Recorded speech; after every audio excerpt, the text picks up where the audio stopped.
I guess, political. I mean, you're now sort of like moving into the process on some level, as being, I guess, amongst a consortium of people who have created a SuperPac. What's it called? Give me the details. Well, Sam, obviously I've had a career change. I've been in broadcasting for 40 years. I've had the luxury and the freedom and the opportunity and the pleasure of being able to do a lot of different things in my career. And this now takes me into a different stage. And when I went through a professional change in the middle of the summer, I sat back and thought about, okay, what does Ed Schultz do? What's the final? I mean, I could go home and go fishing forever, but that's not me. I'm in this fight for the middle class. I believe that we've got to address some issues. I think I've got a lot to contribute. And I do believe that I have found a void, and that is a super PAC, and we got to get in this business because this is the fishbowl we're swimming in if the progressive movement wants to move forward. Where's the void? The void is in the super PAC business, and so I have started a super PAC. It is a 527, it's nonprofit. I will not take a salary for the first 2 years, and it's incorporated in the District of Columbia, and it is Americans for a Strong Middle Class, ASMC. And we're going to focus on jobs, education, health care, trade agreements, and justice. These are the 5 issues we're going to go to. And we're going to get in local fights.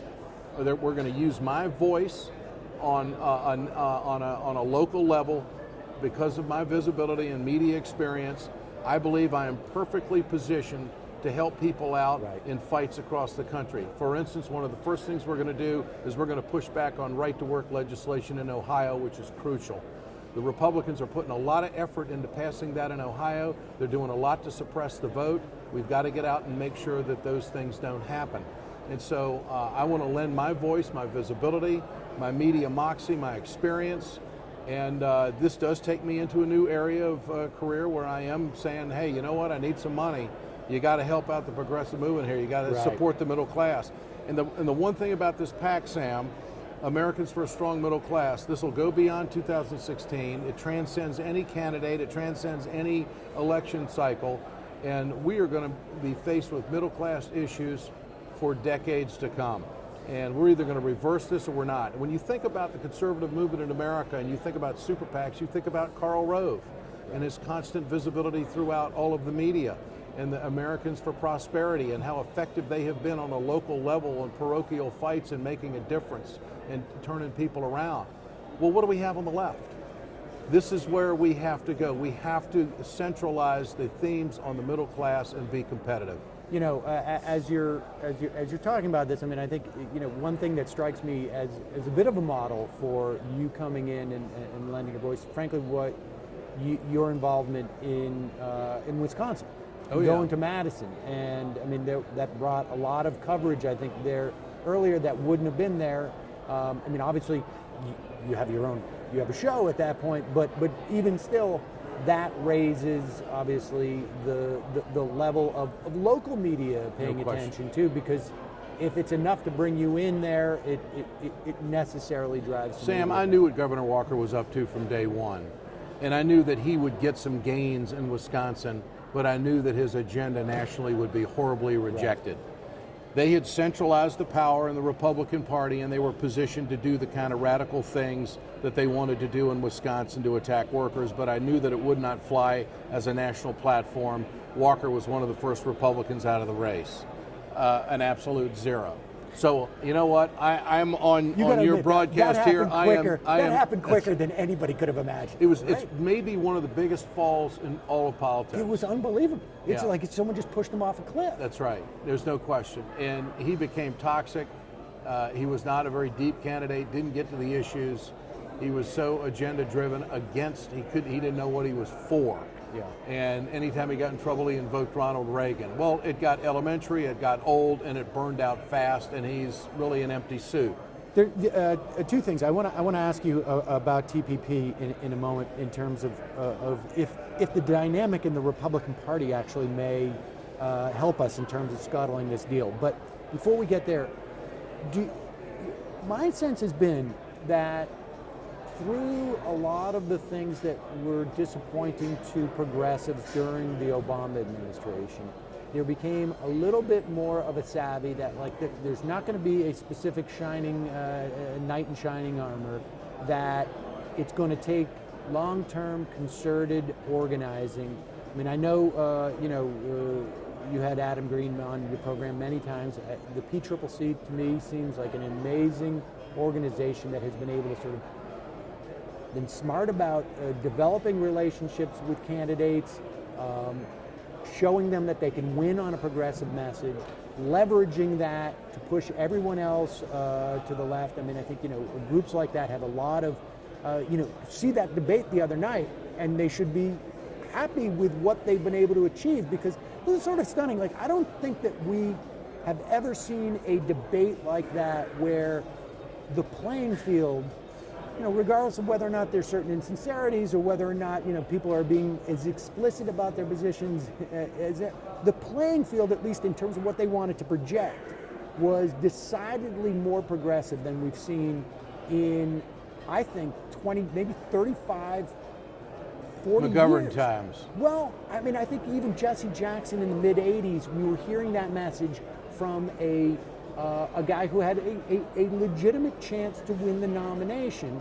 But that was definitely the last time we even heard it. I wish Bernie Sanders had attacked the socialist label this way. People under 40 don't care. They care about their future. If anything, it could be a net positive. That's right. That's exactly right. And don't be put on the defensive by identity politics. Right. I think that's the first thing. To your point about messaging, the PCCC is a vital organization, and if you get one victory, it's one more that you didn't have. Right. And if we can make a difference with the SuperPac, ASMC, and if we can get some victories, we can keep people excited and motivated that we can be a vehicle to answer back at some of these radical agendas that are out there on a state level and certainly a national level. It has to be answered, and so that is my mission. The first thing we want to do, Sam, we have to defeat this trade agreement. Now, I think it's great that Hillary Clinton has come out and said that she's not for it based on what she knows about it. That's wiggle room number one. I want to know if Hillary's picking up the phone and calling her friends in the Senate and all of these people in the House who have endorsed Hillary Clinton early on, if she's going to call them up and say, hey, you got to be with me to stop this deal. Or at the very least, you would expect the media going to those people and saying, right. hey, you just endorsed Hillary Clinton. That's right. Do you disagree with her on the TPP? corporate media is lazy on this issue.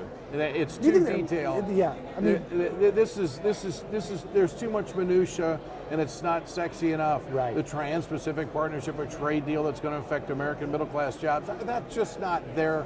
It's not in their wheelhouse. Right. But the political story here is we've got a reversal, folks, and there's a lot of people that have endorsed Hillary Clinton. Now, this narrative that CNN and some of the networks are playing right now, that Hillary Clinton is moving away from President Obama, no, she's not. She's moving towards her party. Right. The majority of Democrats in the House and in the Senate do not want this trade deal. And so Hillary isn't, moving away from the president. She's moving towards her party. That's how I view it. Because this president, as you said, he's done some things and it's been a mixed bag, so to speak, of successes. This is the worst thing he's ever done. Yeah. This is the worst thing he's ever advocated for. He's been told by every single labor leader in this country, you cannot do this. And it's amazing to me that he is. I'll always cut President Obama slack because he inherited an economy that no one's ever seen since the Great Depression. Right. I'll cut him slack because he saved the automobile industry. I'll cut him slack because of the stimulus package and the 60 some odd months of private sector job growth with no help. And I'll cut him some slack because he's the most obstructed president in the history of the country. But a lot of that good can be wiped out by making a wrong-headed decision on this trade agreement. There might not have to be another trade agreement after this one. But this is, at this point, right, it's a done deal as far as Obama's concerned. It seems to me that the real state of play happens in the Senate, and the House Democrats, for the most part, are against this deal. House Democrats know they're not going to win the majority. So House Democrats are doing everything they can to help the Senate get the power back to the Democrats. That's where their focus is really right now. So let me ask you this. Do you think that between the disarray the Republicans are in terms of the Speaker of the House, I don't know who this could be. It could be Well, they bring you in. I mean, at this point, like, who knows, right?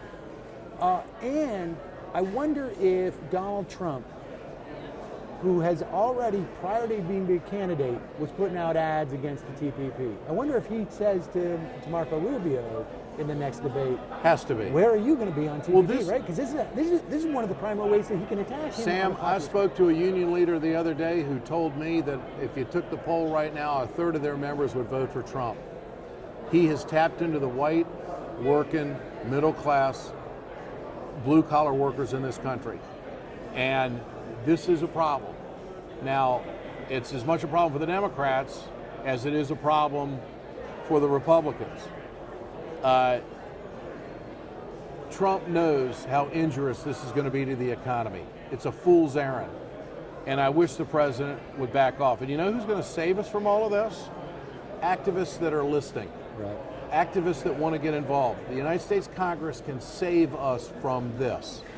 That's the firewall right now. There's about a 90-day, examination period of this before the Congress is going to move on it, and then there's going to be a vote.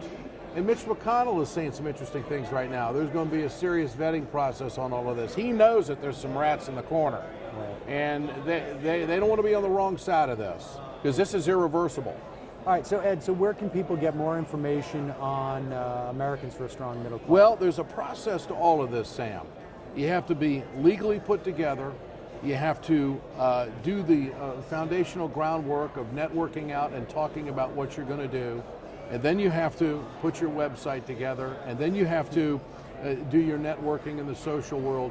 So we're not quite in the infancy stages, but we are not fully up and ready to say to people, hey, start sending your checks. Okay. There has to be a process to this. Strong messaging first. Get people aware of what we're doing, get totally set up, and then start going after it. I mean, it was announced literally this morning. This morning. Okay. Yeah, so I guess. The first article came out this morning. Well, you've had, was it this morning, East Coast or West Coast? Who knows? I don't know. When the moon went over the last hill in Nevada, I don't know. Ed Schultz, thanks so much for your time today. Sam, really good to visit with you, Yeah, and great to be with you on Ring of Fire and also in your productions. You guys do great work, and the website is absolutely fantastic, and a lot of people are going to it. It's growing by leaps and bounds. There's a real void out there, and you guys are filling it, and I'm glad to be a part of it. Good to visit with you. Yes, thanks so much.